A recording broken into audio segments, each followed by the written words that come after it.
ہم نے میر رضا علی کیس کے حوالے سے پولیس سے رابطہ کیا اور پروگرام میں آنے کی دعوت دی، مگر وہ پروگرام میں نہیں آیا۔ تاہم پولیس نے ہمارے سوالوں کا جواب دیا ہے۔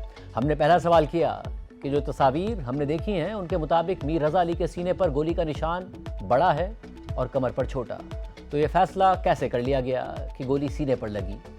ایگزٹ وونڈ تو بڑا ہوتا ہے، جس کا جواب دیا گیا کہ مرنے والے کے جسم اور قمیض دونوں پر بارود کی سیاہی اور جلنے کے نشانات کی بنیاد پر یہ نتیجہ اخذ کیا گیا کہ یہ انٹری وونڈ ہے۔ ہم نے دوسرا سوال کیا کہ میر رضا علی کے والد کے مطابق ان کے بیٹے کی لاش پر ٹارچر کے نشانات تھے۔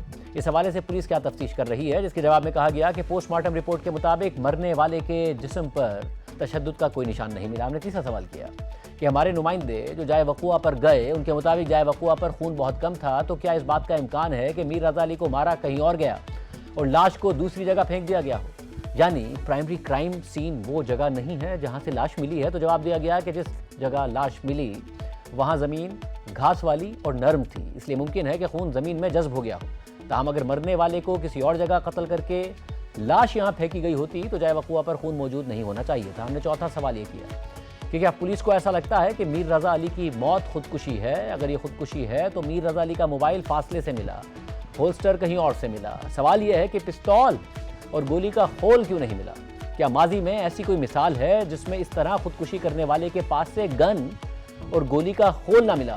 اگر میر رضا علی نے خود موبائل پھینک دیا تھا اور پستول کا ہولسٹر بھی پھینک دیا تھا تو یہ تو نہیں ہو سکتا کہ اس نے خود کو گولی مار کر پستول بھی غائب کر دی اور گولی کا خول بھی غائب کر دیا، جس پر جواب دیا گیا کہ تکنیکی فورنسک جسمانی اور واقعاتی شواہد سے یہ ظاہر ہوتا ہے کہ خودکشی کا قوی امکان موجود ہو سکتا ہے۔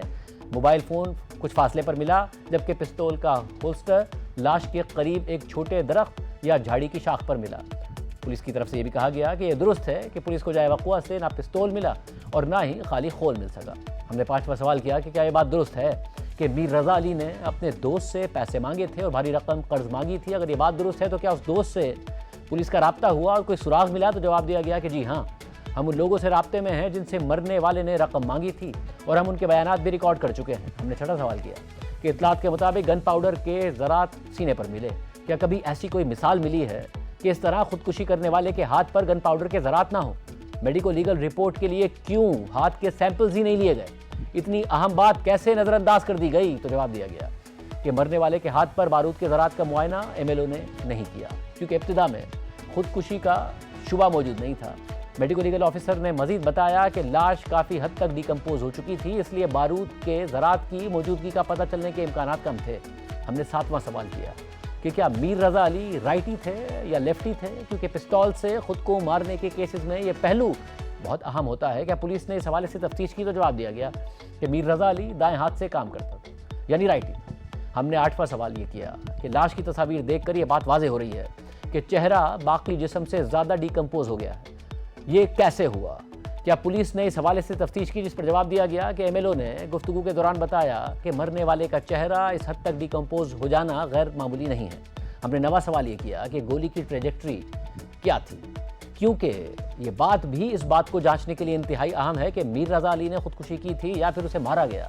جس پر جواب دیا گیا کہ گولی کا راستہ اس اینگل سے زیادہ مطابقت رکھتا ہے جو خود ماری گئی گولی کے زخم میں ہوتا ہے، بنسبت اس کے کہ سامنے سے کسی دوسرے شخص نے گولی چلائی ہو۔ جبکہ اب سے کچھ دیر پہلے پولیس حکام نے ہمارے ساتھ یہ معلومات شیئر کی ہے اور ساتھ ہی یہ تصویر شیئر کی ہے جو آپ کے سامنے اس وقت اسکرین پر موجود ہے۔